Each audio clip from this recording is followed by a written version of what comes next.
Muito boa noite a todos vocês. Vai começar mais um episódio desse podcast, que é o Calil com Farra. Eu sou o Farra. Eu sou o Calil. E vocês já perceberam que nós estamos uniformizados aqui hoje, né? Então hoje estamos vestidos de Outubro Rosa. Hoje é um episódio especial voltado justamente para essa data tão importante no nosso calendário.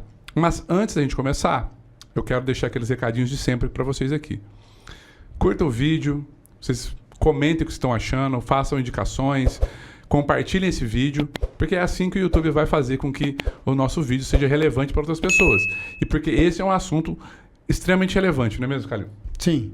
E hoje, dois convidados especiais, a doutora Ana Paula, o doutor Newton. A doutora Ana Paula é formada há 26 anos e o Newton há 40 anos, né? Exatamente. Vamos falar um pouco das especialidades dele, diagnóstico por imagem, ginecologia, ultrassonografia, e vamos falar um pouco do Outubro Rosa. Boa noite, doutora. Boa noite. É um prazer sempre muito grande a gente poder falar desse assunto tão importante, né? Tão relevante para todos. Eu acho que dentro da minha área, dentro da minha especialidade, que é ver imagens, eu acho que é o carro-chefe, né? Eu poderia dizer, né, Nilton? É isso. Que a gente trabalha aí numa forma de fazer a coisa acontecer, sabe?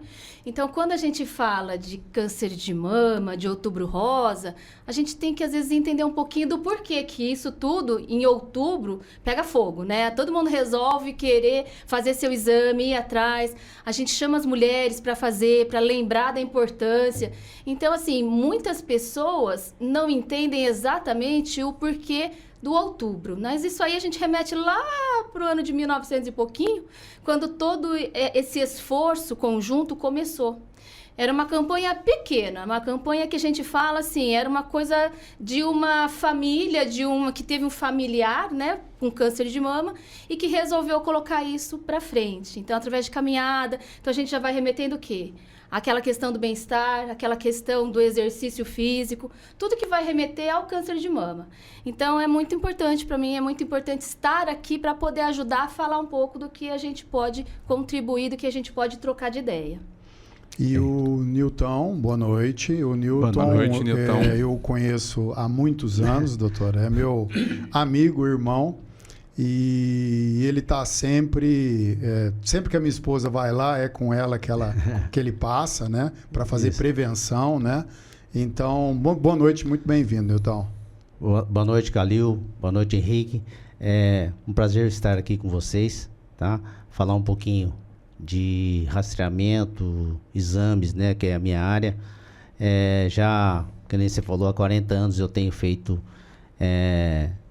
exames de mama. Tá? Acompanhei toda a evolução, né, da tecnológica em relação aos exames específicos de mama. Na minha área especificamente é ultrassonografia, tá? Não é bem um exame para o uso em rastreamento de mama, tá? Que o exame principal realmente é a mamografia, tá? Mas a minha ferramenta, ultrassom, ele é o exame o primeiro exame a complementar as mamografias que são inconclusivas, tá? Então, nós utilizamos mais ultrassom no sentido de diagnóstico realmente, tá certo? Rastreamento é só para mulheres jovens, mamas densas e assim vai. Deixa eu já começar então perguntando uma coisa que eu acho que todo mundo gostaria de saber, o seguinte, para vocês dois, que é o seguinte: como é que era antes, então, já que você falou que teve uma evolução, como é que era antes e como é que nós estamos, em que estágio nós estamos hoje em questão de diagnóstico? Emendando, por que Outubro Rosa? Pode ser, Começamos daí. O Outubro Rosa, ele vai remeter, né, a essa questão feminina, né? Então, quando você chega no lugar, e nesta época você enxerga a maioria dos movimentos, dos monumentos famosos, remetendo a corpinho, que é para você já lembrar que este é o mês de fazer a sua mamografia, de falar para sua mulher, de falar para sua filha, de falar para sua vizinha, para sua tia, para você que está assistindo aí, fazer a mamografia. Então, essa é a primeira coisa. Então, é o momento onde você vai, através de uma cor e através de um laço rosa, que é o símbolo do Outubro Rosa, você vai lembrar que nós vamos falar de um momento tão importante, que é uma prevenção da mulher, mamografia. Então, quando vocês falam para mim, o que mudou? Newton sabe que a gente passou por uma fase assim, do analógico, lembram da foto? É igual foto de papel, para a parte do foto que a gente tira em celulares e que a gente consegue muita tecnologia. Mas o exame é o mesmo nome, mamografia. Vai mudar? Não vai. É o melhor exame que nós temos. O aperto vai mudar? Essa tecnologia precisa melhorar. É a melhor tecnologia que nós temos. O que nós temos de incremento é o tipo de aquisição, é a quantidade de raio-x que vai emitir o mamógrafo, que vai ser cada vez menos, com mais segurança. Mas o exame de mamografia, ele é o carro-chefe, ele é o mandatório para a prevenção, em qualquer lugar do mundo. Então, quando o Newton fala, o ultrassom, ele vem como complementar, como diagnóstico. Muitas mulheres nos consultórios querem, doutor, fala para mim que eu não preciso fazer a mamografia, posso fazer um ultrassom? A resposta é não. Por quê? Porque a mamografia vai ver lesões que o ultrassom ainda não tem capacidade de ver.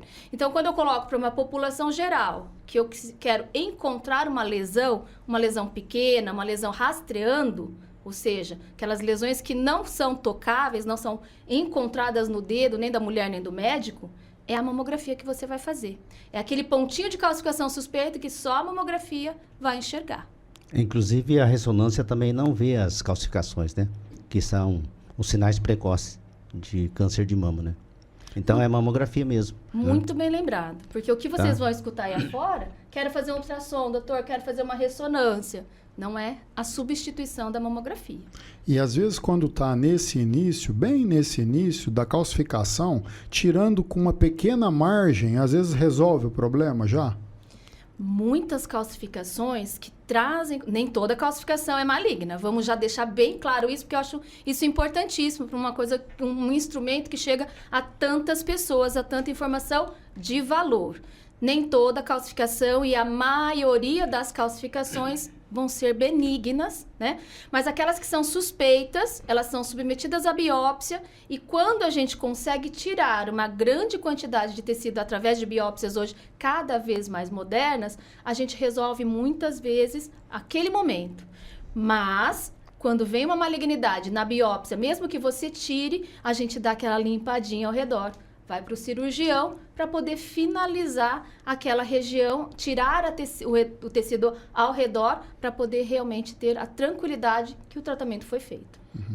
E uma coisa que eu queria até que vocês comentassem é sobre o toque, né, da mulher, né? Com quanto que isso é importante também para esse autoexame? Posso falar? Henrique, é o seguinte, é lógico que a mulher conhecendo o seu corpo, eu acho que isso é fundamental, porque qualquer alteração que tenha, ela já sente e vai procurar o auxílio médico, entendeu?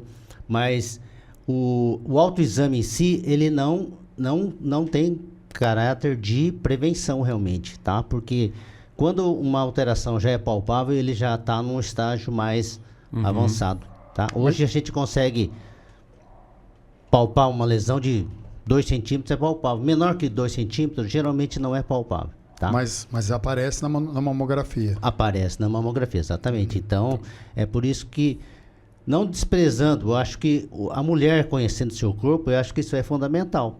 Tá certo? Né? Mas não que isso seja o suficiente a ponto de a gente falar em prevenção. E a partir de que idade, doutora, a mulher tem que fazer mamografia? E a mamografia tem indicação para todas essas mulheres de uma faixa etária acima? Hoje nós temos um ganho, né? Hoje nós temos uma ferramenta que o governo colocou a bandeira dele e endossou que nós temos que fazer mamografia a partir dos 40, tá?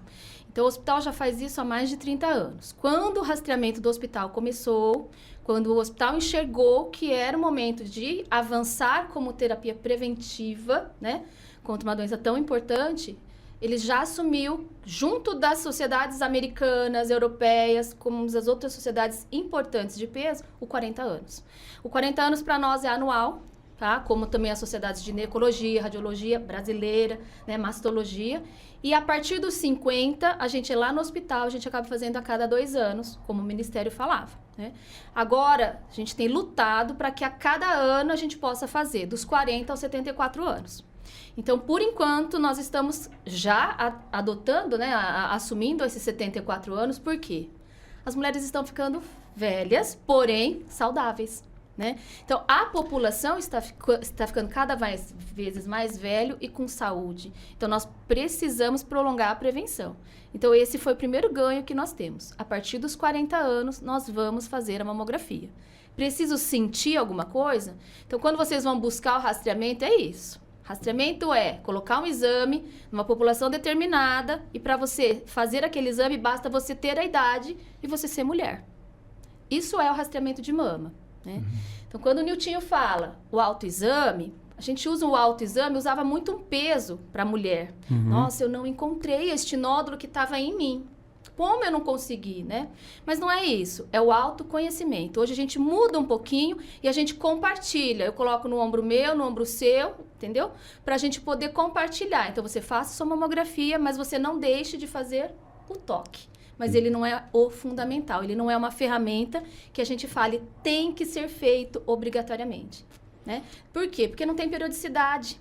A gente fala que a cada vez que você está deitada, tomando um banho, você toca o seu corpo, você vê uma pinta diferente, você vê uma mancha diferente, porque o corpo é seu, não é? Então, é nesse sentido de conscientização que a gente conversa a respeito do autoexame, que hoje é denominado autoconhecimento. Nós estávamos conversando um pouquinho antes, Nilton, e eu te contei de 2 casos de 2 amigos queridos que tiveram câncer de mama. Não há indicação para o homem fazer esse exame, só para a mulher, certo? No caso do homem, ele sempre, nesse caso específico, nessa doença que é rara em homens, mas acontece, o diagnóstico sempre vai ser um pouco mais tardio, né?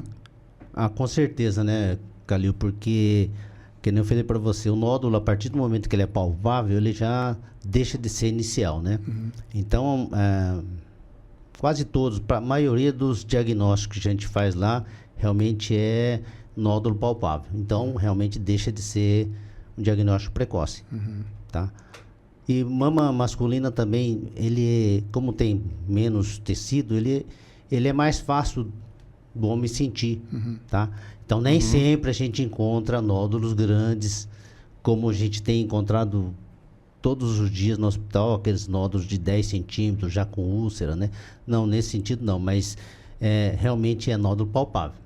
E a prótese mamária atrapalha a mamografia? Tem algum cuidado especial para não romper, por exemplo? Tem.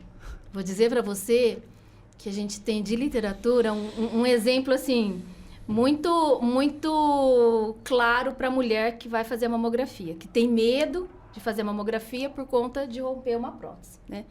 Eles falam que interações sociais são mais chances de romper a força da interação social, abraço, aquela coisa mais afoita, do que uma mamografia. Então, a gente tem a calibração do equipamento, que a gente sabe, as técnicas de radiologia são treinadas para realizar um exame de mamografia com prótese. E se você for mais curioso ainda, a mulher faz 4 apertões, né? 2 em cada mama para fazer sua mamografia. A mulher com prótese, por motivos estéticos, ela faz 8. Por quê? Porque a gente tira, né? A gente afasta a prótese e a gente tenta avaliar a glândula mamária que fica atrás, sobreposta à mamografia, à prótese, no exame de mamografia. Então, se formos conversar a respeito de o que prejudica, 30% da glândula mamária, ela fica sobreposta pela prótese. 30%. E quem me ajuda a melhorar este papel da mamografia? O ultrassom, a ressonância, né? E a manobra, que a gente tem um nome específico, que é a manobra de Ackland, que faz durante a mamografia. Para movimentar a prótese. Para movimentar, mobilizamos só a glândula, né? E deixamos a prótese afastada lá posteriormente. Trás, É por isso, então, que a ultrassonografia ela vem complementar esses casos, né? Exatamente. O caso, então, de prótese seria um caso clássico de uso da ultrassonografia para complementar a mamografia, mas nunca deixando a mamografia de lado, né? Nunca deixando. E já teve algum caso específico para esses casos de prótese que a ultrassonografia conseguiu encontrar algo que a mamografia não encontrou? Eu vou falar, né, da mama densa. Fala aí, Exato. da mama densa com a prótese. A combinação ideal. Exatamente. Logicamente, já existem trabalhos falando que nesses casos realmente o ultrassom ele dá um incremento a mais no diagnóstico realmente, ele ajuda mais. Agora, a questão principal da prótese que eu vejo é a questão do diagnóstico precoce realmente, porque, como a Ana Paula falou, 30% do tecido mamário, ele acaba ficando fora da mamografia, né? E aqueles casos de microcalcificações realmente é problemático. Para detectar, às vezes não detecta. Então, quando tem prótese, a maioria das vezes também o diagnóstico é quando tem nódulo realmente. E essa questão da mama densa com a prótese? A mama densa que a gente fala é uma mama de muita glândula. Então você imagina o céu branco, cheio de nuvem. Um nódulo é branco também.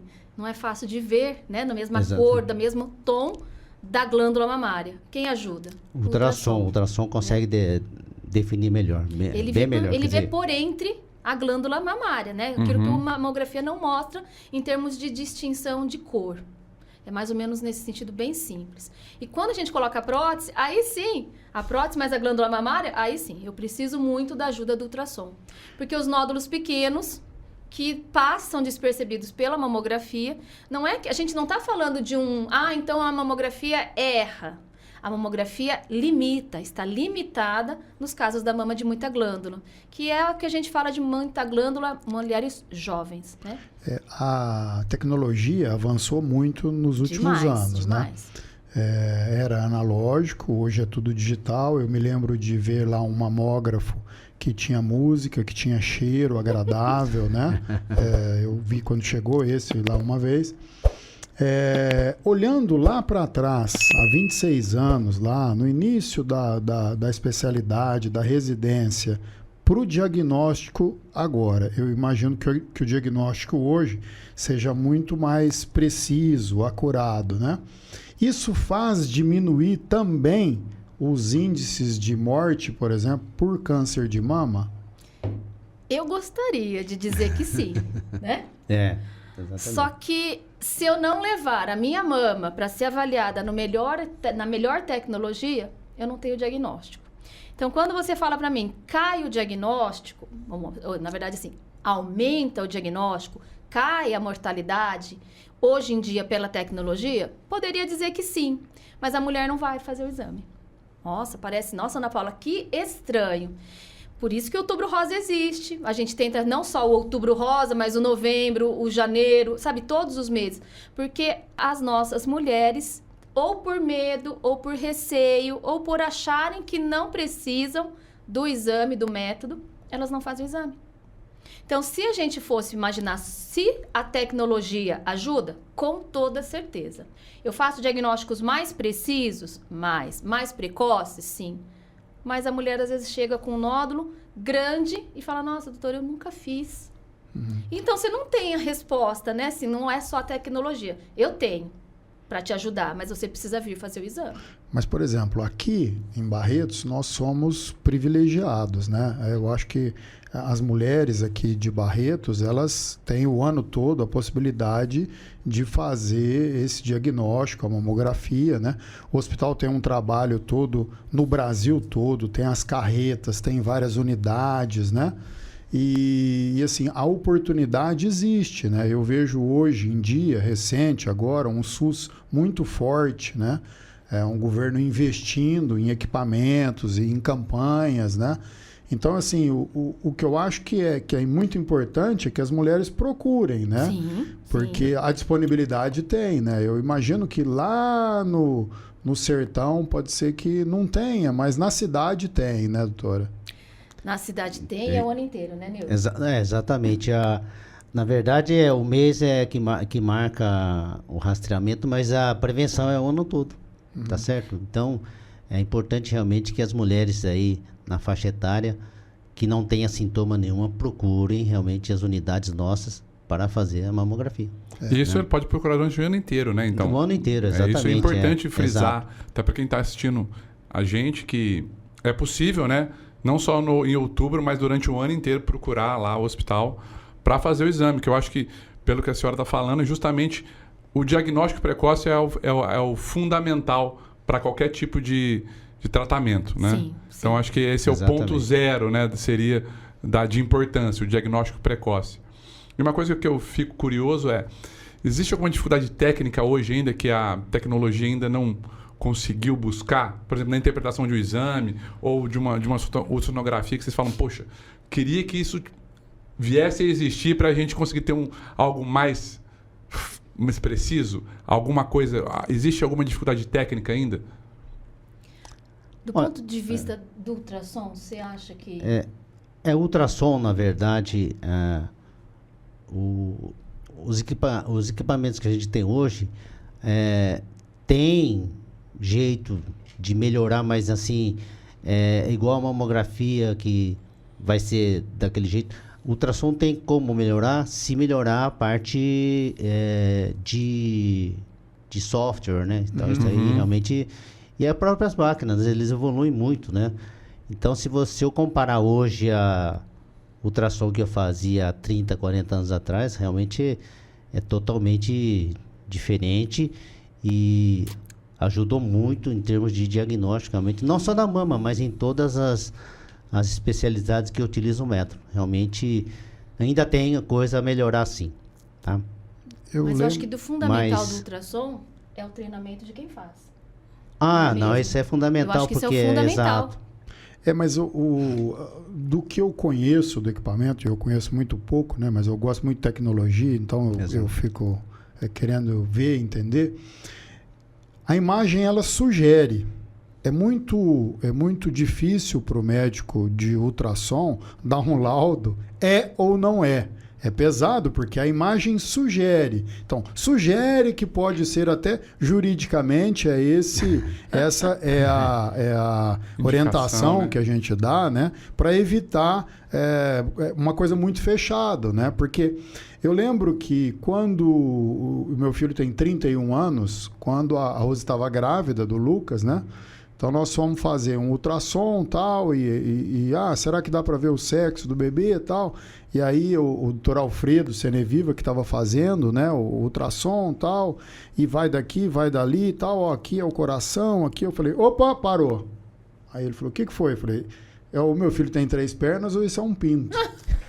E eu consegui ver, eu tenho essa facilidade para ver essa imagem numa coisa grande, assim, numa coisa fácil de ver. Mas eu fico imaginando no detalhe, quer dizer, como é importante olhos treinados, né?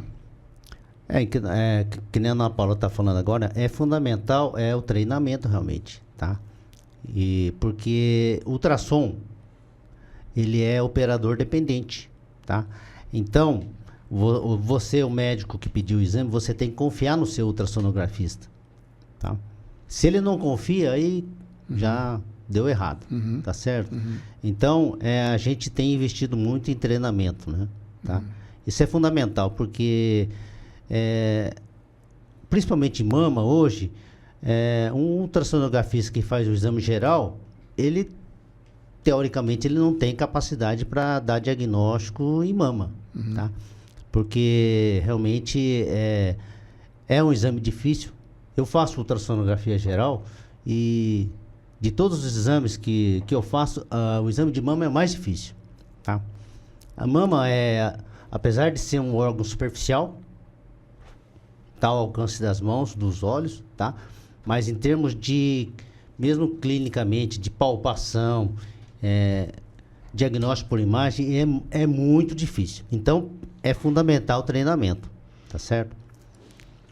Hoje para mim, por exemplo, é tranquilo a gente chegar, que nem você falou, né? Sugerir o diagnóstico. Hoje a gente consegue realmente fechar, pra, na maioria dos casos, fechar o diagnóstico. Porque você vê, 15 anos, no mínimo aqui em Barretos, durante 15 anos você tem feito isso todos os dias, e numa quantidade enorme, gigante. Absurdo. Talvez não exista outro profissional no país que tenha visto tantas mamas, tenha feito tantos exames, em razão do hospital ser aqui, dessa quantidade, do lugar onde você está, né? Então isso eu acho que te eleva para um lugar que é bem especial, né? E uma outra coisa que eu queria te perguntar. Nesses 40 anos de medicina, qual que foi o caso que emocionalmente assim mais te tocou? Que é aquele que você lembra de vez em quando dele e fala, poxa vida, ou uma criança, ou uma senhora, ou um ente querido. Olha, Calil, eu quando fazia ultrassom de bebê, eu acho que não tem um exame que não me emocionasse, tá? Realmente, quando eu faço ultrassom obstétrico de grávidas, realmente todos eles me emocionam. Eu acho que não teria um caso específico realmente, certo? Específico assim, né? Por exemplo, um caso surpreendente é quando você pega uma gestante que acha que está grávida, vai lá fazer o exame, de repente você acha dois nenê, tá? Então, nesses casos, surpreende bastante mesmo. Tá? E já aconteceu já aqui na fundação, né? Doutora, e até, desculpa se eu interromper, até nessa questão que o Ricardo estava comentando, eu não sei a quantidade de mamografias realizadas pelo hospital. Não sei se a senhora tem esse número, mas assim, talvez em outubro eles aumentem vertiginosamente, né? Dessas quantidades, a gente tem um número expressivo de diagnósticos positivos, mas que não indicam malignidade, né? Talvez seria importante também dizer que o que eu vejo no dia a dia é que as pessoas têm medo de fazer o exame por ter diagnóstico. Sim. Né? A pessoa não vai porque a pessoa fala, não vou fazer porque vai que eu tô doente. Né? É bem nessa linha, né? Eu acho assim, a gente faz em média por dia 120 exames, 140 mamografias no dia. No Outubro Rosa, a gente dobra o turno e o turno que eu digo assim, às vezes a gente faz até o noturno. Pra quê? Pra aquela mulher que trabalha e fala, eu não tenho tempo pra fazer. Não, a senhora tem, porque nós vamos abrir à noite. Então, a gente tem esta opção, tá? Então, a gente chega, às vezes, de 2.500 mamografias no mês, a gente acaba indo para 3.500, às vezes, quando a campanha é bem feita. O que é a campanha? É ir na praça, as meninas, às vezes, no sábado, vocês vão reconhecer um grupinho ali andando de pink. Elas vão lá e buscam a mulher, falam, a senhora vai fazer? Faz tempo que a senhora não faz? E agendam para ela. Então, a gente tem que ir atrás para trazer a mulher. O medo do diagnóstico é a principal causa do não fazer o exame. Então, quando você fala assim, por que a senhora demorou 3 anos para fazer? Filha, eu tinha medo de dar alguma coisa. Exato. Ou uma outra frase muito comum. Quem procura, acha. Então, são ideias que, infelizmente, culturalmente, nós temos. Para vocês terem uma noção, quando a gente faz um paralelo, nós temos uma parceria forte com a Holanda, que é um grupo holandês, de rastreamento. Então, eles auditam os nossos exames. Para eles, é um absurdo a gente não ter a cobertura necessária para poder conseguir reduzir a mortalidade.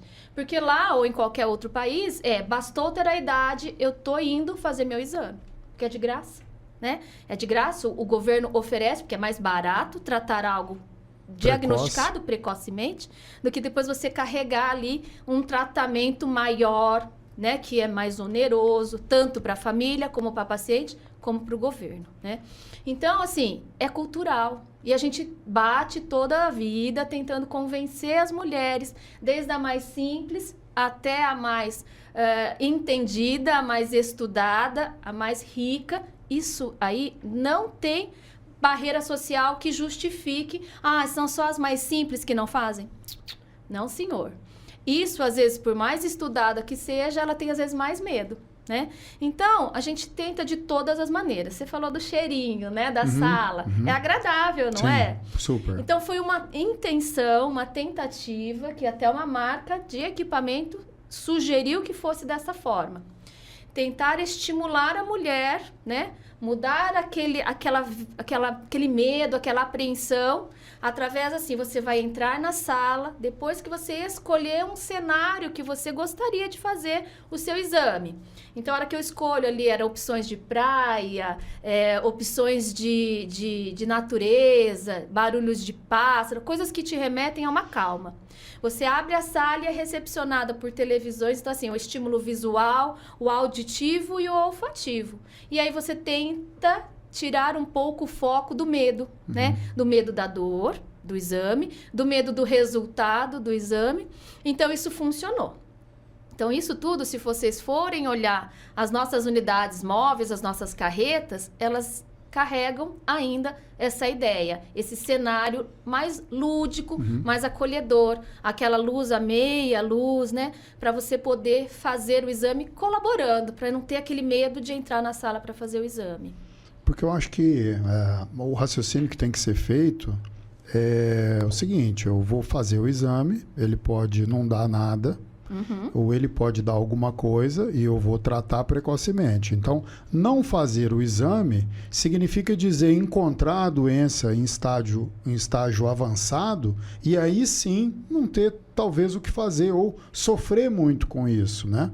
Então, por exemplo, recentemente, estava conversando com o Nilton, eu descobri que o segundo câncer de mama, o segundo câncer mais prevalente no homem é o de intestino e o primeiro é o de próstata. E na mulher, o primeiro é de mama e o segundo no intestino. E que todo mundo tem indicação de fazer colonoscopia com 45 anos para prevenção. E eu nunca fiz. Então, quando eu ouvi isso, eu vou fazer. Eu vou fazer. Se não der nada, ótimo. Se der alguma coisa precoce, eu vou tratar. Porque você tem que fazer, né? Por mais incômodo que seja o exame, eu acho que você fica livre, né, daquilo. Mas isso é do ser humano, né? Procrastinar, né? Eu vou deixar para amanhã. Exercício físico. Vou começar na segunda-feira. Uma dieta, uma coisa. Então, assim, a questão é cultural. Então, a gente precisa desistir? Não. A gente não pode nunca desistir, né? A gente tem que trabalhar. Agora, você vê que as crianças ou os jovens, eles às vezes entendem melhor a questão de vida saudável e de fazer o exame ou buscar a saúde melhor até do que os antigos, né? Que tem mais limitações. E hoje, com essa acessibilidade toda que a gente tem, eu acredito que a gente vai entrar numa fase melhor, mas nós ainda não estamos. Ainda nós não estamos. Mas por que hoje tem muito caso? Porque muita gente fica doente ou porque aumentou muito o diagnóstico? Por quê? Por que será isso? Será que já estudaram isso? Por exemplo, hoje tem mais casos de câncer do que tinha há 40 anos. Não sei se é assim. Não, provavelmente sim, porque o diagnóstico aumenta. O diagnóstico aumenta. O fato do diagnóstico ter aumentado foi o que mostrou que o número de câncer é maior? Ou a alimentação, essa vida, aumentou mesmo o número de câncer? Pela vivência de vocês, assim, bem empírico, sem falar de estudo, nada disso. Não, realmente não é só a quantidade de diagnóstico pela melhoria, mas realmente o aumento do câncer ele é gradativo, realmente, porque a população está ficando cada vez mais velho, né? A sobrevida está maior, tá? Então, o principal fator aí no caso é a idade, tá? População idosa, realmente, a chance de ter câncer é muito maior, tá certo? Agora, a questão de porquê, aí já é difícil, porque são fatores multifatoriais, né? São vários fatores que levam ao câncer, tá certo? Então, realmente é uma questão difícil, realmente. Mas se a gente for imaginar, hoje a gente associa muito a questão de poluentes, você estar exposto a um estresse maior, a um ritmo muito maior. Tudo isso vai levar a alimentação, os fast foods. Nossa, os fast foods vão me processar, né? Mas assim, são coisas que você carrega com a estatística. A estatística mostra que se está aumentando, tem um porquê. Não só porque nós estamos diagnosticando mais, porque se a gente estivesse diagnosticando mais, nós estaríamos conseguindo diagnosticar precoce, né? E não é o que está acontecendo. Não. Nós estamos vendo tipos de cânceres pegando uma faixa etária muito jovem. Não só o de mama, né? Mas o de tireoide, o de intestino. Então, assim, falar que o nosso cenário, nosso meio ambiente não está influenciando esse aumento é fechar os olhos, né?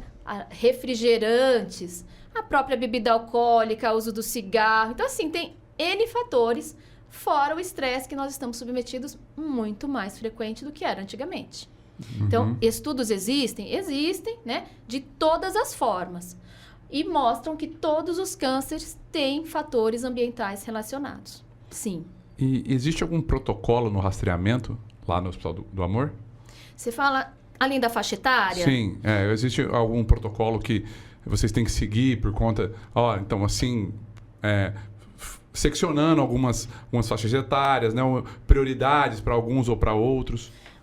Nós lá lidamos com o rastreio habitual, que é dos 40 aos 74, que agora a gente assumiu. E você não precisa ir ao posto de saúde para pedir seu exame. Você vai lá e marca através do telefone ou aparece num horário e tem a sorte de conseguir, porque a gente tem vaga quase todos os dias. Então pode ir direto lá. Pode, Isso. mas eu vou te falar que do que você ficar lá esperando para saber se tem, liga antes. Tá certo? Inclusive, vamos deixar o telefone aqui. O WhatsApp também tá ali pra gente. Essa época fica bem tumultuado. Mas a melhor coisa, agenda para você ter certeza que você vai ser atendido naquele dia, naquele horário, né? Faixas etárias diferentes. Aí a gente entra num dado um pouquinho diferente, porque o hospital cuida disso. Então, a gente, quando fala de geneticamente mutada, é uma delas, né? Aquelas mulheres que têm comprovação de alteração genética, que é uma pequena porcentagem do câncer de mama. Não vamos entender também, porque minha mãe teve, eu vou ter. Não. Porque minha mãe teve, eu quero fazer o teste. Não vamos entrar nesta coisa, desse assunto difícil e pesado, que não é verdade, né? Eu preciso ter uma mutação conhecida com fatores de câncer de mama jovem ou câncer de mama em homem na família, que aí você vai ter um privilégio de começar a fazer seus exames aos 25 anos, tá certo? Todo mundo que teve um caso na família, não. Aqueles comprovadamente são alterações genéticas que vão nos preocupar, tá? Mulheres que tiveram biópsias feitas e que não vieram com câncer de mama diagnosticado, mas têm lesões que precisam ser olhadas de perto. São lesões que um dia podem virar algo mais próximo do câncer de mama. Podem acarretar células que podem, né, não se transformar apenas, mas ter uma chance maior de ter. Essas estão no nosso alto risco, certo? Elas também recebem um exame a mais, além da mamografia, a ressonância de mamas, o ultrassom de mamas quando você não tem a ressonância disponível. Então, alguns protocolos específicos existem para esses casos onde a chance de ter um câncer de mama é maior do que simplesmente a faixa etária. Existe uma espécie, então, de um acompanhamento, né? Sim. Existe esse rastreamento também, ele pode ser feito meio individualizado. Hoje a gente usa o termo rastreamento personalizado. É esse o termo que a gente usa para essas situações específicas onde eu preciso trazer antes da faixa etária do rastreamento. Sim, A senhora tem notícia se na prevenção o hospital já tem usado inteligência artificial? Tenho. Tem? Né, Lucinho? Tem. Como é isso? Hoje, não tanto na parte do ultrassom que é não. operador dependente, mas na também, mamografia. né? Mas também no ultrassom a gente tem alguns softwares de leitura que isso tudo em fase de teste, você não vai encontrar ali na esquina, tá certo? Então, assim, você faz o exame com as características de um deep learning, que é de processamento, de aprendizado. A máquina te fala, olha, isso aqui eu tô te sugerindo um BIRADS 4A, que é um de baixa chance. O que é o BIRADS? Né? O BIRADS a gente fala, quando é o 4, é quando a gente indica a biópsia, e aí que você fala, tem certeza? Eu tenho uma faixa de possibilidades, né? De quanto suspeito é. Então, a máquina, às vezes, tem essa tecnologia do ultrassom que carrega junto de você um auxílio, tá? Um auxílio para chegar mais próximo àquilo, mas você precisa ter encontrado. Então, o ser humano, o médico, aquela pessoa que foi treinada, precisa ter encontrado, ter feito o exame bem e a máquina te ajuda. Na mamografia, mesma coisa. Um exame bem feito, um exame de qualidade, vai permitir que uma máquina faça leituras daquele exame. Também, desde que você tenha ensinado aquela determinada tecnologia que aquilo ali é um câncer, que aquele nódulo que tem suspeita de forma, de tamanho, de cor, ele é suspeito. E aí, então, te dá uma porcentagem. Então, você pode ter a ajuda da máquina antes do laudo, ela faz assim, uma peneirada e te pontua o que pode ser, ou o que eu, no meu ver, enquanto radiologista, enquanto ultrassonografista, é o auxílio. Você lê, você dá a sua primeira impressão e ele passa um pente para falar, olha, eu estou vendo algo a mais. né? Porque senão, se você for para o primeiro, você vai ficar dependente de uma máquina. Você só vai ler aquilo que ele está pontuando, correto? Então, aí até um outro assunto que a gente precisaria conversar. A inteligência artificial no nosso dia a dia. Nós temos medo? Não. Nós não temos medo. Nós temos esperança de que ela vai ser bem desenvolvida e que vai vir para auxiliar, para melhorar um erro diagnóstico eventual, evitar, vamos dizer assim, evitar uma perda de um diagnóstico, né? Mas ela já existe, ela está aqui atrás da gente, né? Ela já é, dentro do nosso dia a dia, ela já é utilizada. Newton, antes do diagnóstico de mama, quando ainda você fazia diagnóstico obstétrico, você encontrou alguma coisa estranha dentro da pessoa? Seja da mulher, no caso da ginecologia, ou às vezes alguma coisa que você falou, gente, o que isso aqui está fazendo aqui? Ou não, nunca viu nada diferente? Olha, Calil, vira e mexe a gente sempre acha alguma... Você acha que viu tudo, né, na vida? Não, de maneira alguma, né? O ser humano sempre surpreende. Vira e mexe a gente vê, ó, nunca vi isso aqui. Realmente não sei o que é isso aí. Não, realmente... um objeto estranho, não um câncer diferente. Objeto estranho. Um objeto estranho. Não, você falou, mas esse carrinho não podia estar aqui, né? Isso. Não uma lesão diferente. Não. Sim. Um objeto diferente. Nunca aconteceu. Não, já aconteceu com certeza, né? E aí? Então... corpo estranho que a gente encontra em abdômen, né? Realmente isso aí é raro acontecer, mas já teve casos que eu vi, sim, realmente. Mas 40 anos também é muito tempo, muito né? tempo, é muita ultrassom. Muito carrinho para olhar. A mulher vai lá, vai fazer um exame precoce. Aí ela vai e aí, olha, tem uma imagem aqui que sugere uma lesão, que pode ser benigna ou que vai tratar. Qual é o próximo passo? Para quem ela é encaminhada? O que acontece com ela no fluxograma? Uma lesão diagnosticada ali na mamografia. Sim, no exame no exame de entrada, Isso. Ela vai ou para um auxílio da própria mamografia, que são seleções específicas, complemento de compressão localizada. Se for uma mancha, vamos dizer assim, ou se for um amassadinho, um aspecto meio distorcido, ela vai para uma própria mamografia. Ela vai para a própria mamografia, só que enxergando grande quando é a calcificação. Então, a gente também desdobra na própria mamografia complementar. E aí, quando chama mais atenção para o lado do nódulo ou de uma coisa que a gente vai ver um volume, o ultrassom é que nos vai direcionar. Tá certo? Não que a mamografia deixou de ver aquele determinado tipo de lesão, mas ela pediu auxílio para alguns outros métodos. E depois? Bom, aí olhou. Depois você tem um diagnóstico, tá? Aquela lesão é suspeita, tá? Então precisa de fazer uma biópsia. Aí, na sequência, já é agendada uma consulta com o mastologista, tá? O mastologista vai examinar o paciente e depois ele já pede o procedimento, tá? Que é a biópsia. Que é a biópsia, exatamente. Então, na verdade, o fluxo é esse. Diagnosticou, lesão suspeita, aí no próprio serviço já, na hora ali, já agenda a consulta, né? E depois... E aí ainda pode não ser nada. Com certeza. Pode ser. E a maioria dos casos não é nada. A maioria das biópsias... biópsias... Por isso que as pessoas têm que procurar, Sim, né? com certeza. Tá. E lá, doutora, a senhora tem contato com os pacientes, assim, todos os dias? Tenho. E como é que... Porque, assim, eu fico imaginando, né? A senhora vai precisar passar por outro. Como é que dá essas notícias, né? Porque todo mundo vê. A hora que a senhora falar... vai precisar ver melhor. Já tá com câncer. Já tem câncer. Exatamente. Com certeza. Isso é o treinamento, né? A ginga do 40 anos, do 26 anos. Né? Isso aí é com o tempo. É o saber conversar. Porque eu posso dar a mesma notícia e você receber bem, você se acalmar ou você se desesperar. Né?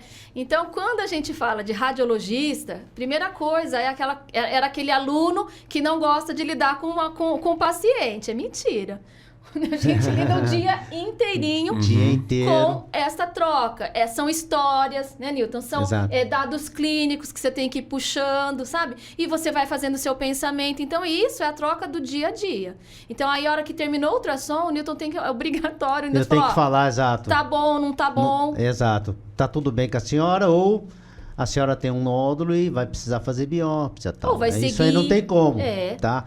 Quem faz o exame, ele não adianta você falar para ela, tá tudo bem, aí de repente você vai e marca uma consulta para ela, pro mastologista dar o resultado, o diagnóstico, mas o resultado do ultrassom. Não.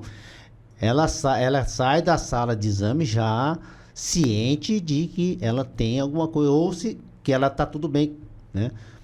Então, esse contato, Henrique, é diário, toda hora, E não é tem como. necessário, Não tem, né, exatamente, não tem como. Porque a mulher, acho que é todo ser humano, ele está apreensivo para saber o que, já que eu fiz o Sim, exame, sim. eu quero saber, né? Então, assim, é nossa obrigação, não é mais uma conversa. Depois o seu médico vai te falar, mas Isso. quem é o seu médico? Agora sou eu, seu médico. Sim. Não é? É uma briga, entre aspas, que nós tivemos com o hospital, e é por isso que a gente trabalha muito bem com o hospital. Por quê? Porque não é o paciente do doutor Rafael, o paciente da doutora Thalita, é o paciente do hospital. Então, eu, enquanto médico, eu vou explicar para ela. Eu não preciso falar daqui 15 dias, quando a senhora voltar para a consulta, a senhora vai receber o seu diagnóstico, vai receber seu resultado do exame. Não, ela já sai da sala sabendo o que ela tem que fazer.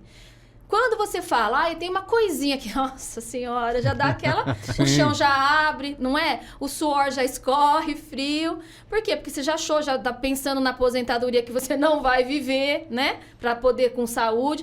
Então, ali é o momento onde a gente acalma. Se tem a biópsia para fazer, nós vamos explicar como é feita. Olha, uma picadinha, tem anestesia, tudo mais. Aquele momento é o momento onde a gente acha que ela entendeu também, né, Nilton? Exato. Depois, a hora que ela sai, ela fala assim, Já não desaba. entendi nada que o doutor falou, porque depois que ele falou do nódulo, eu não já ouvi não mais entendi. nada. Não, exato. Aí, o que a gente faz? A enfermeira tá ali fora, já sinalizada, para falar, dona fulana, vamos entrar aqui na minha sala que o doutor falou da biópsia para a senhora. Ai, filha, eu nem sei o que ele falou. Ele falou que tem alguma coisa. Então, ela vai lá e dá a segunda chance de entender. Porque agora é a hora que eu tô me sentindo mais tranquila, porque a enfermeira, né, não é o doutor, né? Então, a gente tem essa política de a seguir, nós explicamos o exame, mas a enfermeira vai lá e, de novo, né? Vamos falar do exame, vamos falar das consultas e tudo mais. Porque é um atendimento até humanizado, né? Exatamente. Exatamente Porque isso. fazem até vista de psicólogo, porque você tem que... a pessoa começa a falar, não, mas eu não consigo. Não é possível que tenha... Refaz o exame, não é possível que seja isso. Olha que triste a gente saber depois que a gente deu o diagnóstico, olha, precisa fazer a biópsia. Não estou falando de diagnóstico positivo do câncer. Eu só estou falando que a senhora precisa fazer. Eu tenho histórias de maridos ligando lá e falando desde o dia que ela fez o exame e que ela sabe que tem que fazer a biópsia, ela não come. Ela não dorme. Olha o grau de ansiedade que a gente acaba desenvolvendo numa paciente, né? Numa pessoa, num ser humano. Porque apesar da gente achar que a gente explicou, aquilo do entendimento é de cada um. A sensação e a reação que eu tenho frente àquele diagnóstico é individual, né? Então, só depois que a gente teve situações dessas, que a gente entendeu o mal que é demorar para fazer o próximo passo, a gente agiliza assim, ó. A biópsia é de um dia para o outro, no máximo em uma semana. Geralmente, esses casos, né, em que é encaminhado para biópsia, por exemplo, seja com vocês acabam perdendo, né, o acompanhamento, porque aí já vai para o outro profissional, ele não volta aqui mais, né? Ele volta depois se tiver uma nova prevenção, né? Mas você não acompanha isso, né? O paciente não é nosso, né? Exato. Sim. É do hospital, mas ele não volta aqui, ele vai seguir, vai fazer cirurgia e tal. Aí ele volta quando? Quando a gente precisa auxiliar no momento da cirurgia, que a gente vai localizar a lesão, né? Que a gente vai fazer um desdobramento de um complemento. Aí ela que fez o exame com o Dr. Newton, ela quer voltar com o Dr. Newton. Por quê? Porque é ele que fez o primeiro exame meu, ele que me explicou, né? Mesmo os casos que não dão câncer, tá? 6 meses depois da biópsia, ela volta para o ultrassom para fazer o controle, tá certo? Para ver se aquela lesão tá igual, se ela cresceu, ou ela sumiu ou não. Então, na verdade, Calil, a gente não perde o contato. Não perde o contato. Não digo do positivo. Ah, não, do positivo. Não, mas do positivo lá, ele faz no nosso departamento, a gente faz o segmento pós-tratamento também, que é fundamental. Porque aquela lesão pode voltar naquela mama, naquela cirurgia que ela fez, ou na outra mama também, que é de alto risco também. Então, na verdade, ela faz Primeiro exame 6 meses depois, por exemplo, de uma radioterapia, tá tudo bem, aí faz anual. Então todo ano ela faz o exame, tá? Mamografia e ultrassom. Existe algum prazo? Assim, ou ela vai fazer pro resto da vida? Ela vai fazer pro resto da vida. Vai fazer. Aqui conosco, ela vai fazer pro resto da vida. Elas vão ter alta em 10 anos. O tratamento tá tudo bem, a vida dela tá tudo certo, os exames, em 10 anos ela tem alta. Alta da mastologia, da consulta. Das consultas. Né? Mas ela fica conosco na radiologia uma vez ao ano fazendo a mamografia. Na internet, eu tenho certeza que vocês acompanham Instagram, talvez Facebook, mas principalmente Instagram. Tem muita gente lá que dá opinião, né? Muita gente. E algumas, adoro, gente. E algumas pessoas, elas não têm a capacidade de dar determinadas opiniões. Então, o que eu já vi? Eu já vi, por exemplo, médicos, ou se dizendo médico, talvez não seja médico, dizendo o seguinte, que a mamografia, ela não faz diagnóstico, ela causa câncer. E isso, vocês já devem ter visto, isso é uma desinformação, porque o exame precoce, e não é provado só por estudos, por pesquisa, por nada disso, é comprovado por vocês, por toda a população, né? Isso é um desserviço, né? Como é que vocês enxergam isso? É péssimo, não é? A gente luta para trazer a mulher para dentro da clínica, para dentro do hospital para fazer um exame. Isso é uma luta, acabamos de conversar. Que salva a vida dela. Que salva a vida. Exato. Então, nós estamos trazendo a informação. Aí vem um rapaz, uma moça, uma senhora, que vem se falar de médico, e às vezes realmente, infelizmente, são, mas de repente não compartilham da verdade, e vem tirar todo aquele alicerce que foi feito de informação e aquilo racha. Por quê? Porque é mais fácil para aquela senhora falar, não disse que a mamografia faz mal, por isso que eu não faço. Não disse que a mamografia faz radiação, que dá câncer, por isso que eu não faço. O que a gente mais tem na época do Outubro Rosa é a solicitação de protetores de tireoide, porque também foi uma época onde as pessoas falavam, peça o seu protetor de tireoide para fazer a mamografia por conta da radiação. Gente, eu tenho que às vezes repetir o exame, porque aquele protetor que tem no hospital é um direito de quem quer e quem pede, a gente tem lá no hospital, mas às vezes a gente, pela posição que ele fica, eu preciso repetir mais vezes a mamografia, porque eu não consigo posicionar a mulher de maneira adequada. Sabendo que a radiação, ela é direcionada, ela é controlada para aquela região da mama, ela não vai espalhar, entendeu? Para a região da tireoide, por exemplo. Pouca radiação ou muita radiação? E qual é a periodicidade desse exame? Uma vez por ano? Pouca radiação de mamografia? Sim. Hoje as tecnologias estão cada vez mais... Mais ou menos do que ficar 10 horas no celular. Sim, com certeza. Da frente da TV, perto da TV. Sabe assim, radiações habituais... que normais. São muito menores na nossa mamografia do que as que você enfrenta no seu meio de vida, no seu estilo de vida.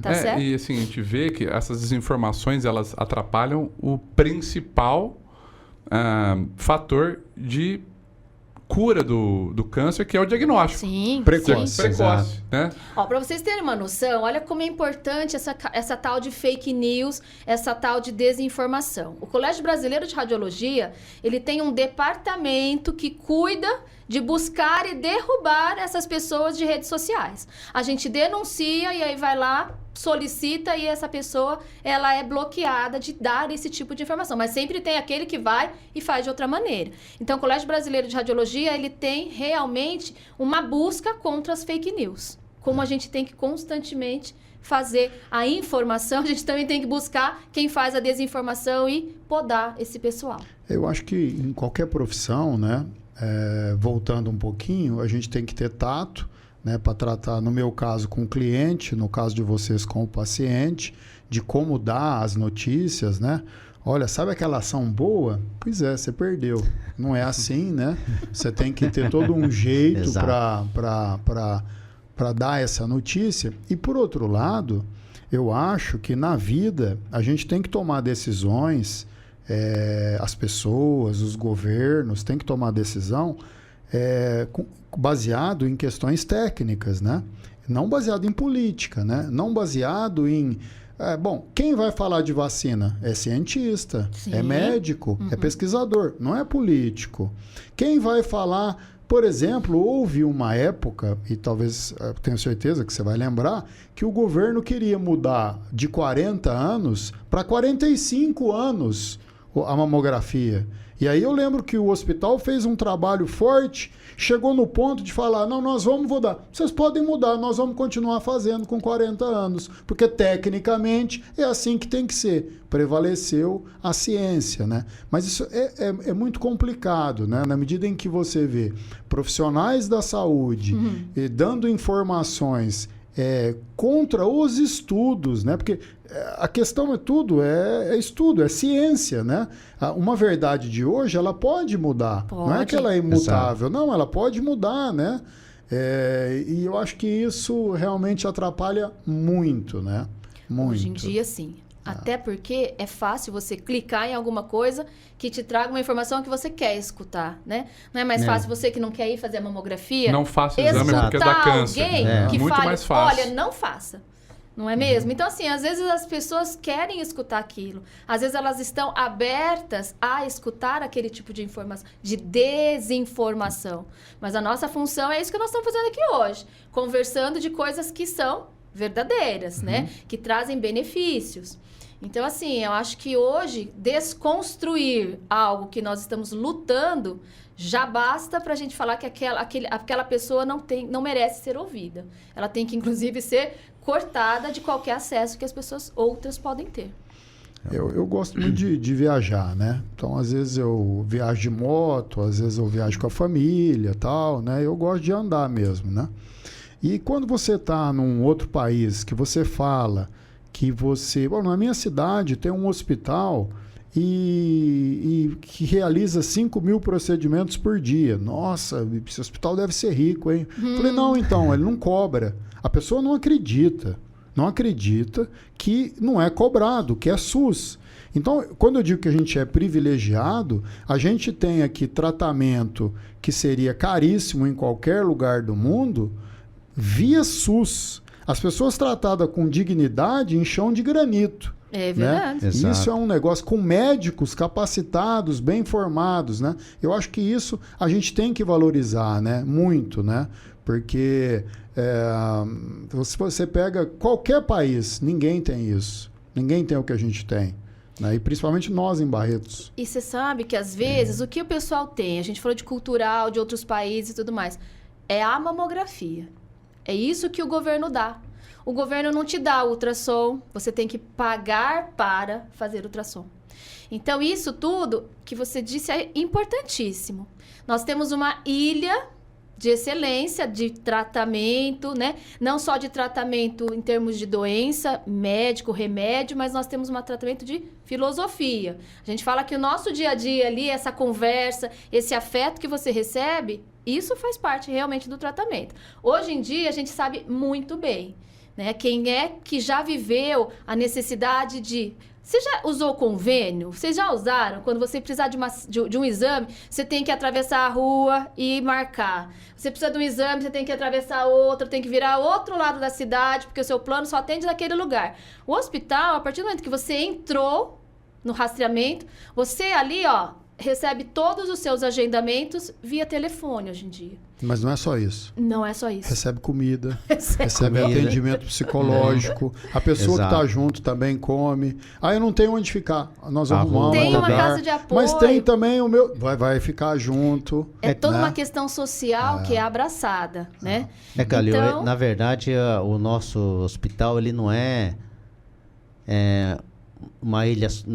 você não vai falar em termos de outros países, mas no próprio Brasil, no próprio estado de São Paulo. Não tem um serviço igual.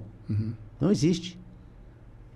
Com toda a assistência que você está falando, não existe. Não existe. Realmente é um negócio a se preservar mesmo. Tá? Por exemplo, eu falando de convênio, eu fui fazer uma cirurgia de hérnia simples. Podia ter feito pelo plano, podia ter feito no hospital onde o plano me indicava, com o médico. E eu fui operar lá no AME. né? Porque eu conheço a estrutura, sei como é e fui tranquilo. E foi um sucesso, né? Newton, olhando assim no retrovisor, se você pudesse dar um conselho para um cara que formou há 40 anos, para aquele estudante que está no primeiro, que está no segundo ano, como a minha filha, por exemplo, o que você faria para ele? O que você diria para esse estudante? Calil, é fundamental realmente se a pessoa realmente gosta, vai gostar da profissão ou não, tá? Eu acho que não importa, hoje você não pode ver mais a parte material financeira. Eu acho que isso aí... Só o canê, né? Não, só o canê não. Eu acho que não tem como você fazer medicina como a gente faz se você não gosta, tá? Não tem como, tá? Você fazer medicina só pelo dinheiro. Então, eu acho que para você, para sua filha, eu falaria que para se empenhar bastante, estudar o máximo que puder e também depois de formado continuar nessa toada de estudo diário. Não tem como fugir disso, porque se você não faz isso, você acaba ficando para trás, tá certo? E ter a cabeça aberta e não ter medo de coisas novas, tá? Porque se eu tivesse medo de fazer coisas novas, eu não estaria aqui hoje. Não estaria aqui hoje, de jeito nenhum. Tá certo? Então, você gosta de tecnologia, eu sei que você gosta. Você, antes de formar, você dava assistência em computadores, me falaram, né? Minha primeira formação era na área de informática. Dava assistência e dava aula e dava assistência nas casas dos computadores. Então,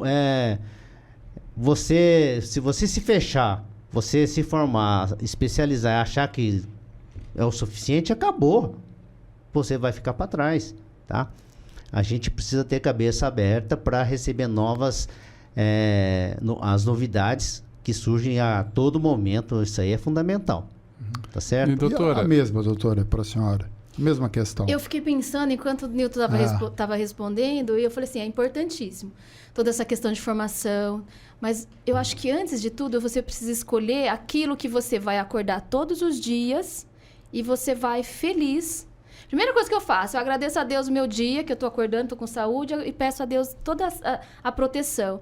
E a seguir, eu já vou pensando o que eu vou fazer no meu dia a dia, entendeu? Eu sou insuportável quando eu chego de manhã, porque eu chego assim numa felicidade. Por quê? Porque aquilo que você escolher para fazer... Primeiro que você já escolheu uma profissão difícil, né? Então, você ser médico não é fácil.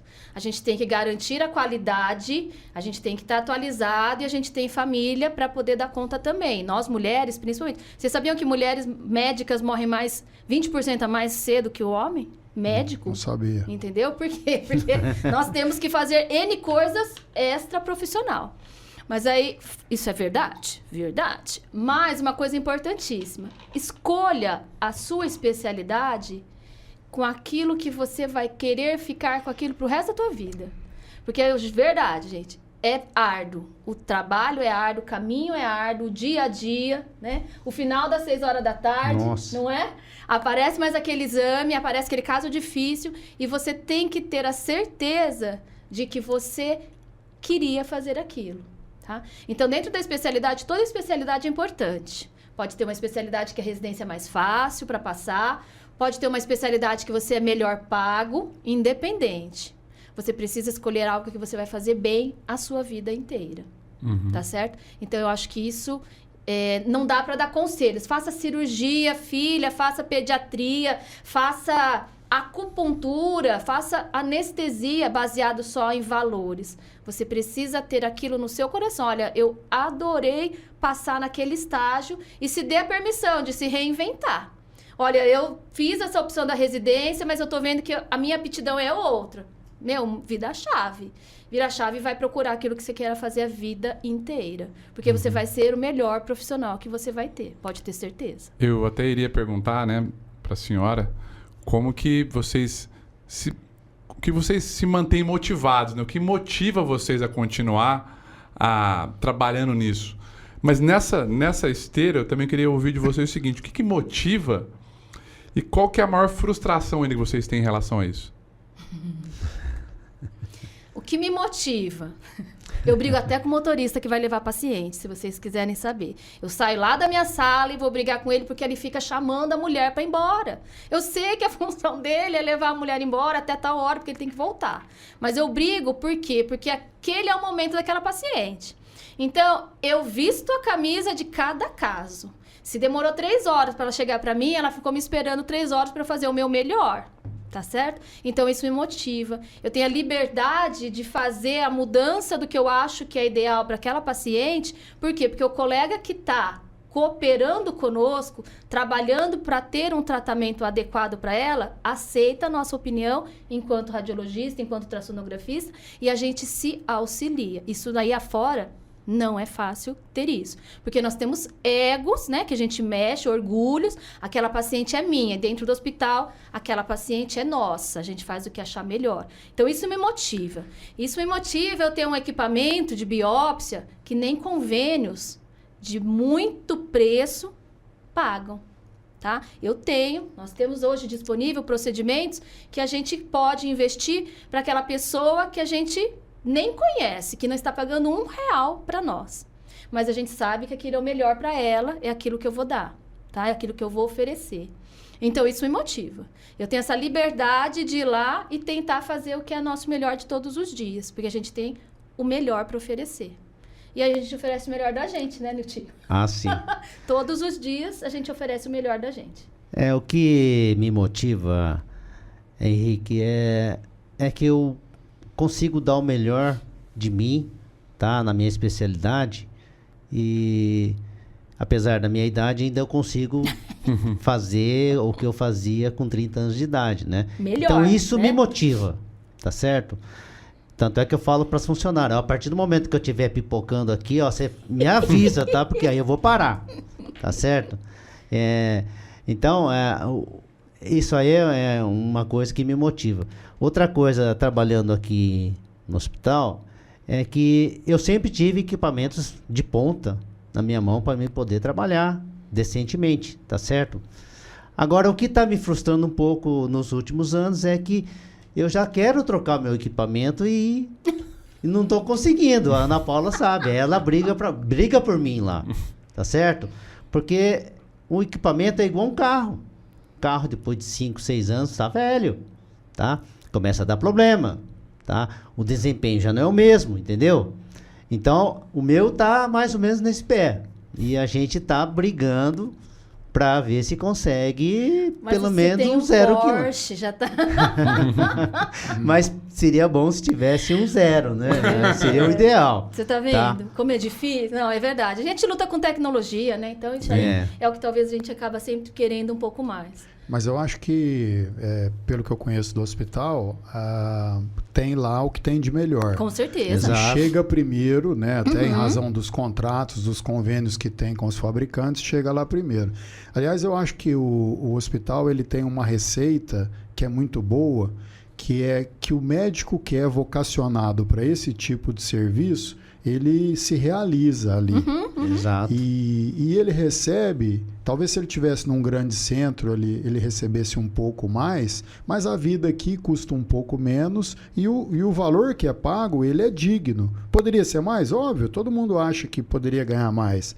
Mas a satisfação de trabalhar num local que trata as pessoas com humanidade, eu acho que é um ganho muito grande. Então, existem pessoas que acabam não se enquadrando, né? Vem para cá e às vezes quer tratar o paciente de uma forma que não é o que o hospital exige, um tratamento humanizado, e aí acaba saindo mesmo, né? E vão ficando, com tantos anos de casa, as pessoas vocacionadas e que entendem esse estilo, né? Indo assim mais para os finalmente, né? A gente sempre pede para os nossos convidados deixarem uma mensagem e falarem alguma coisa, qualquer coisa, sobre o Outubro Rosa, sobre a vida, sobre a profissão, sobre o que quiser, né? Um assunto até que eu queria ter falado aqui, não falei, se vocês acham que na vida dos pacientes, na relação com os pacientes, a espiritualidade é importante, se isso tem um peso, né? Então eu queria uma mensagem final de cada um de vocês. Ladies first. Obrigada. Eu falo pouco, né? A espiritualidade tem tudo a ver com o bem desenvolver do seu tratamento. A gente fala que se você não mantiver a cabeça boa, a cabeça fortalecida, a gente não está falando de escolha religiosa, a gente está falando de acreditar, né? Então, assim, se você não acreditar que aquilo vai dar certo, que você é regida por uma pessoa, né? Na verdade, por uma entidade que está ali, que sabe todo momento certo de acontecer, né? Mesmo uma coisa ruim que tenha te acontecido, que você fala, pelo amor de Deus, por que foi acontecer isso? Tem a sua razão. Então, assim, você precisa acreditar que você está no lugar certo, com as pessoas certas, de qualidade, e que o seu momento do tratamento e do sucesso do seu tratamento vai acontecer. Então, essa força que te mantém em pé é importantíssimo. Sou eu, médico, é a enfermeira, às vezes é uma paciente do lado, a moça que limpa o banheiro. Ela te dá essa força todo momento ali. Por quê? Porque todo momento nós estamos todo mundo com a mesma energia, né? Com essa questão de vamos deixar o nosso espírito fortalecido, nossa cabeça, nossa vontade de vencer, tá? Então, isso é fundamental. Fundamental da nossa parte, faz o seu exame, pelo amor de Deus, né? Você que tem 40, 74 anos, não precisa pegar pedido no posto. Vai lá, agenda no telefone ou faz o seu exame lá no hospital, tentando um horário. Mas eu preciso que você faça o seu exame. Tenha hábitos saudáveis. A gente acabou falando pouco nesse sentido, não pode ser chato, né, de falar, mas assim, comer bem, comer coisas que a natureza te dá, evitar os industrializados, os cigarrinhos hoje em dia, né? Os álcools, os abusos diários de álcool, tudo isso te leva a reduzir 30% da chance de ser câncer. Olha só, com isso que você pode fazer melhor para o teu coração, melhor para a tua pele, evitar coisas, já consegue com hábitos simples. E nós estamos lá, todos os dias, fortes, né, Niltinho? Exato. Para atender e para fazer o diagnóstico de qualquer pessoa que vá lá para buscar ajuda, para buscar saúde, tá ok? E não é só no outubro, não é mesmo? Exatamente, o ano todo. O ano todo. Bom, a parte espiritual é fundamental para a própria sobrevivência, tua sobrevivência, né? Porque você lida com tantas coisas difíceis, né? Tristes todo dia, toda hora. Você tem que ser forte espiritualmente, tá? E realmente a gente, queira ou não, a gente é guiado, né? A nossa mão é guiada pelo Criador, né? E isso tudo fortalece a todo momento a nossa atuação, certo? E é importante também, né, no caso,